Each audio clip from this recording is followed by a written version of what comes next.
We continue our reading of Lest We Forget, a daily devotional by author George R. Knight. Today's reading, June 14. Spreading the Word on Health, Part 2. I shall yet praise him, who is the health of my countenance and my God. Psalm 42:11. The denomination didn't waste any time getting out the health reformer. The first issue appeared in August 1866, 3 months after the General Conference session. That initial issue had articles from a bevy of ministers, Dr. Lay, and one from Ellen White.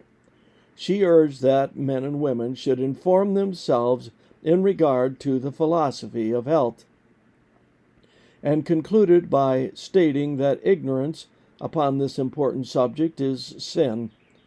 The light is now beaming upon us, and we are without excuse if we do not cherish the light and become intelligent in regard to these things, which it is our highest earthly interest to understand.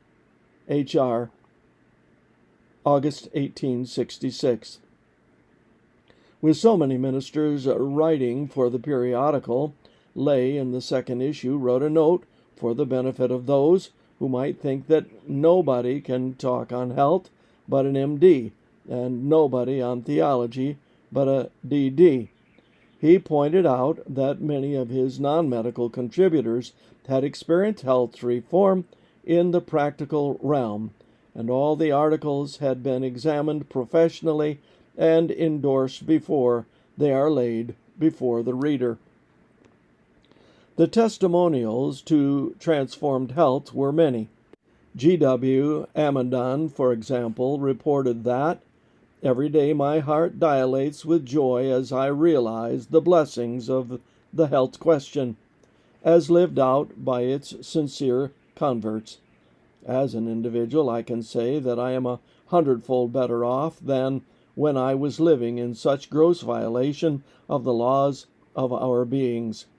Today, instead of aches and rheums, with congested brain and numerous train of mental and bodily ailments, I am to a great extent entirely free.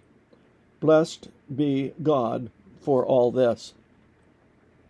Isaac Sanborn observed that because of health reform, I am entirely well of the rheumatism, which I used to have so bad by spells that I could not walk a step for days, and that even though he often was in poor weather and in ill-ventilated speaking venues that exposed him to disease, he had not had a bad cold for more than 2 years.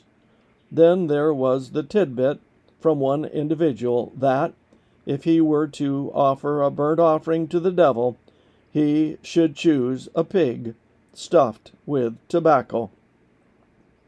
Our hearts should dilate with joy when we consider the alternatives to good health. It is all too easy to forget the days of ignorance and the heartfelt blessing of good health. This concludes our reading today of Lest We Forget.